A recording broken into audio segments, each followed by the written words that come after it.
یہ آپ کے اوپر نا ایک ٹارگٹ ہے اہل سنت عوام کا، یار یہ قرآن و اہل بیت دوسرے صحابہ کی بھی تو عظمت بیان کریں۔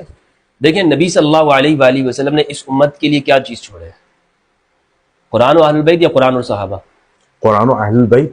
قرآن و اہل بیت۔ تو امت کو دعوت کس چیز کی دینی چاہیے؟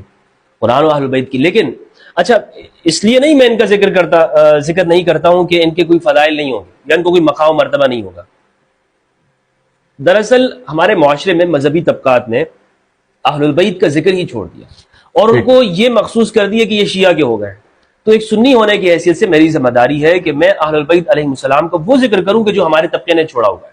ٹھیک، ہمارے طبقے نے، آپ یوٹیوب پہ جائیے، میں یعنی اقسم برب العز والجلال، یعنی جتنے بھی اہل سنت ہیں ان سب کو اگر آپ دیکھیں تو وہ یہ کہتے ہیں، اس طرح ذکر کرتے ہیں اسلام کو کہ اگر آج ہم قرآن کی پیروی کریں گے اور صحابہ کرام کی پیروی کریں گے تو ہمارے سارے مسائل حل ہو جائیں گے، ہم صحابہ کے پیچھے ہمیں چلنا چاہیے۔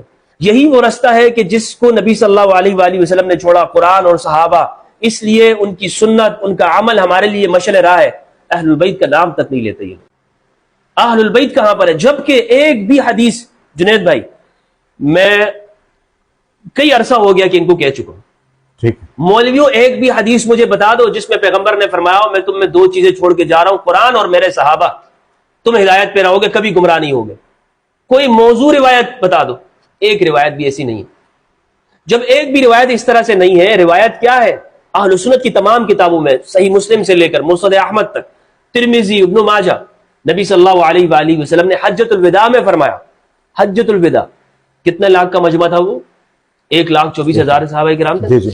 ان کے سامنے فرمایا، جابر بن عبداللہ فرماتے ہیں 3,786 روایت ہے یا 3,086 سنن ترمذی کی، لوگوں قریب ہے کہ ایک بلاوا آ جائے اور میں اس دنیا کو چھوڑ دوں، میں تم میں دو چیزیں چھوڑ کے جا رہا ہوں، تم کبھی بھی گمراہ نہیں ہوگے، بے شک تم ہدایت کے اوپر رہو گے، صحیح ڈائریکشن پہ رہو گے، بالکل صحیح، قرآن اور میری اطرت، میرے اہل بیت۔ بالکل صحیح۔ یہ خطاب نبی صلی اللہ علیہ وآلہ وسلم نے کس سے کیا؟